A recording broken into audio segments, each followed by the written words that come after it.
پھر بھی سارے ختم ہو جائیں گے, یہ نمبر نہیں ختم ہوگا. اسے میں ایک اور مثال سے آپ کو سمجھاتا ہوں. ذرا تصور کریں, آپ ریت کا ایک ذرہ لیتے ہیں اور اسے لال رنگ یعنی ریڈ پینٹ کر دیتے ہیں, ریت کے ایک ذرے کو. پھر آپ پوری زمین کو ریت سے بھر دیتے ہیں.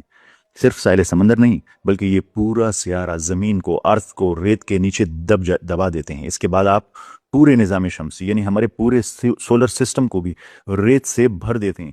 اور پھر آپ پوری قابل مشاہدہ کائنات یعنی آبزرویبل یونیورس کو ریت سے بھر دیتے ہیں. 93 بلین لائٹ ایئرز, اربوں کہکشائیں, سب کی سب ریت کے ذروں سے بھر دیتے ہیں.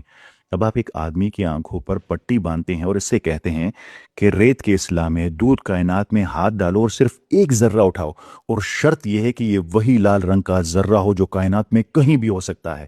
بند آنکھوں سے اس بات کا امکان کہ وہ شخص آنکھوں پر پٹی باندھ کر اس پوری کائنات میں سے بالکل وہی ایک لال ذرہ اٹھا لے گا ایک ہی ٹرائی میں, وہ تقریباً 1 کے مقابلے میں 10⁻90 ہے.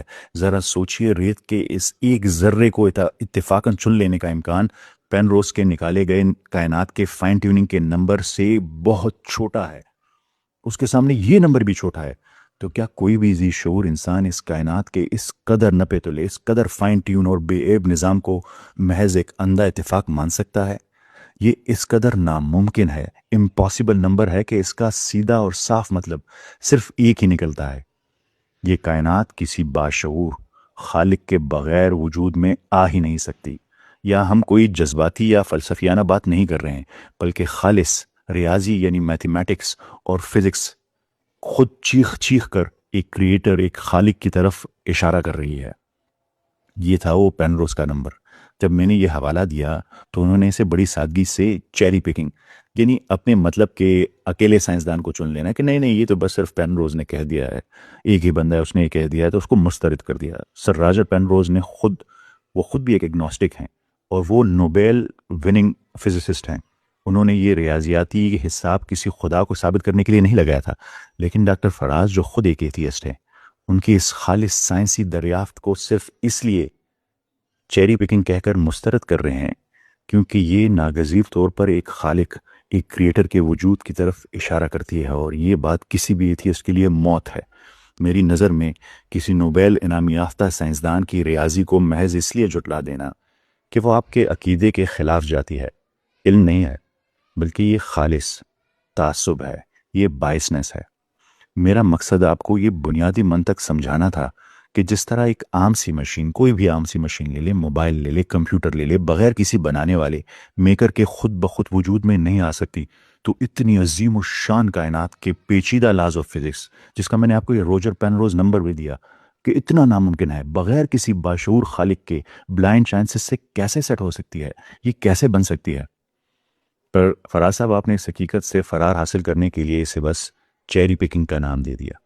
یاد رہے کہ چیری پکنگ کا مطلب یہ ہوتا ہے کہ باقی ساری سائنسی دنیا ایک بات کر رہی ہے اور میں نے اپنے مطلب کے لیے اکیلے پینروز کو ڈھونڈ لایا اور ان کی بات پر یقین کر لیا. لیکن کیا واقعی فزکس کی دنیا میں فائن ٹیوننگ کی بات کرنے والے صرف روجر پینروز ہیں؟ ہرگز نہیں. حقیقت یہ ہے کہ کائنات کا فائن ٹیون ہونا آج کی کاسمولوجی کا ایک اسٹیبلش فیکٹ ہے, اور اس پر سائنٹسٹ کا تقریباً سائنٹیفک کنسنسس ہے کہ کائنات فائن ٹیون ہے. آئیے حقائق کا سامنا کرتے ہیں اور دیکھتے ہیں کہ دنیا کے دیگر عظیم دماغ, دیگر عظیم سائنسدان اس بارے میں کیا گواہی دیتے ہیں. وہ تمام لوگ جنہیں فراز صاحب بھی مانتے ہیں. مشہور کاسمولوجسٹ اسٹیفن ہاکنگ جو خود خدا پر یقین نہیں رکھتے تھے, انہوں نے بھی یہ تحقیق میں تسلیم کیا ہے اپنی کتاب میں کہ اگر بگ بینگ کے فوراً بعد کائنات کے پھیلاؤ یعنی ایکسپینشن ریٹ میں 10⁻17 میں سے محض ایک حصے کا بھی فرق ہوتا تو یہ کائنات بننے کے فوراً بعد تباہ ہو جاتی. اسی طرح رائل اسٹرونومر سر مارٹن ریس نے اپنی مشہور کتاب جسٹ 6 نمبر میں ثابت کیا کہ ہماری کائنات کا پورا وجود صرف 6 مخصوص نمبروں پر کھڑا ہے جن میں ذرا سی بھی تبدیلی زندگی کو ناممکن بنا دیتی ہے. سٹرنگ تھیوری کے بانیوں میں سے ایک ہے لینرڈ سسکائن. وہ کھلے عام تسلیم کرتے ہیں کہ کائنات ایک کاسمولوجیکل کانسٹنٹ کا ایک حیران کن فائن ٹیون ہے. کاسمولوجیکل کانسٹنٹس کے حیران کن حد تک فائن ٹیون ہے, اور وہ بھی اس مسئلے سے بچنے کے لیے کیا کرتے ہیں؟ ملٹی ورس کا سہارا لیتے ہیں. یہ کائنات کی یہی ناقابل ترتیب فائن ٹیوننگ تھی جس کی وجہ سے برینڈن کارٹر جیسے فزسسٹ کو مشہور اینتھروپک پرنسپل متعارف کروانا پڑا، جن کا ذکر فراز صاحب نے بھی کیا، تاکہ سائنسدان اس حیرت انگیز ڈیزائن کی کوئی نہ کوئی توجیہ پیش کر سکے. ان کے پاس اس کا کوئی جواب ہی نہیں تھا تو اینتھروپک پرنسپل بنا لیا. یہ گواہیاں صرف چند فزسسٹ تک محدود نہیں ہیں. فریڈ ہوئل وہ مشہور ماہر فلکیات ہیں جنہوں نے سب سے پہلے بگ بینگ کی اصطلاح متعارف کروائی تھی. وہ تھے فریڈ ہوئل. وہ برملا اعتراف کرتے ہیں کہ کاربن ایٹم کے بننے کی اس پیچیدہ اس کمپلیکس ترتیب کو دیکھ کر ان کا اپنا ایتھیزم اور ان کی بنیادیں بری طرح ہل گئی تھی. ان کا مشہور قول ہے کہ حقائق کا سیدھا سا مطلب یہ ہے کہ کسی سپر انٹلیکٹ نے فزکس، کیمسٹری اور بایولوجی کے قوانین کے ساتھ چھیڑخانی کی ہے. یہ اس کے بغیر پاسبل ہی نہیں ہے. دنیا کے مایہ ناز تھیوریٹیکل فزسسٹ پال ڈیوس کا بھی یہی کہنا ہے کہ کائنات میں ڈیزائن کا، یعنی کسی ڈیزائنر کا تاثر اس قدر شدید اور غالب ہے، اتنا اوور ویلمنگ ہے کہ اندھا اتفاق، بلائنڈ چانسز اس کی وضاحت کرنے سے مکمل طور پر قاصر ہے. یہاں تک کہ کرسٹوفر ہیچنز جو ایتھیزم کے سب سے جارحانہ اور کٹر حامیوں میں سے ہیں، وہ سب سے بڑے ایتھیسٹ میں شمار ہوتے ہیں، وہ بھی اپنی زندگی کے آخری حصے میں متعدد بار یہ تسلیم کرنے پر مجبور ہو گئے کہ بلا شبہ فائن ٹیوننگ کا نظریہ خدا کو ماننے والوں کی سب سے طاقتور دلیل ہے. یہ ان کے پاس سب سے اسٹرانگ آرگومنٹ ہے، یہ فائن ٹیوننگ والا. آکسفورڈ یونیورسٹی کے professor of mathematics doctor John Lennox اس سائنسی حقیقت کو یوں بیان کرتے ہیں کہ ہم اپنی کائنات کے بارے میں جتنا زیادہ جانتے جا رہے ہیں، ایک خالق کی، ایک کریٹر کے وجود کا نظریہ اتنی ہی تیزی سے سب سے بہترین اور مستند سائنسی وضاحت بن کر ابھر رہا ہے کہ ہم جہاں بھی جاتے ہیں تو ہمیں لگتا ہے کہ کوئی کریٹر ہے. یہ ایک سائنٹسٹ کے الفاظ ہیں کہ یہ کائنات اب تک کا سب سے بڑا معجزہ ہے، ایک ایسا معجزہ جو ناگزیر طور پر اپنے سے باہر کسی ایسی ہستی کی طرف اشارہ کر رہا ہے جس نے اسے تخلیق کیا ہے. اور یہ سلسلہ صرف پرانے سائنسدانوں تک محدود نہیں ہے، بلکہ جدید ترین ریسرچ بھی اسی طرف اشارہ کر رہی ہے کہ یہ کائنات ایک نشانی ہے کریٹر کی، ایک ڈیزائنر کی. حال ہی میں 2025 میں Harvard Smithsonian center for astrophysics کے ڈاکٹر ویلی سون نے فائن ٹیوننگ کی بنیاد پر خدا کے وجود کے لیے، کسی کریٹر کے وجود کے لیے ایک باقاعدہ میتھمیٹیکل آرگومنٹ پیش کی ہے.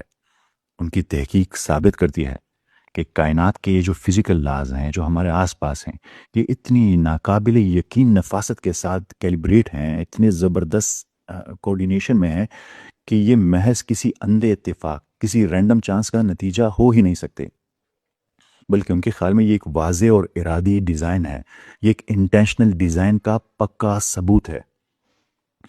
فراز صاحب جب دنیا بھر کے ٹاپ فزسسٹ، کاسمولوجسٹ، میتھمیٹیشنز اور یہاں تک کہ کٹر دہری ایتھیسٹ بھی آزادانہ طور پر ایک ہی حقیقت کی طرف اشارہ کر رہے ہوں تو اسے چیری پکنگ نہیں کہتے، اسے سائنسی سچائی کہتے ہیں، اسے سائنٹیفک ٹروتھ کہتے ہیں.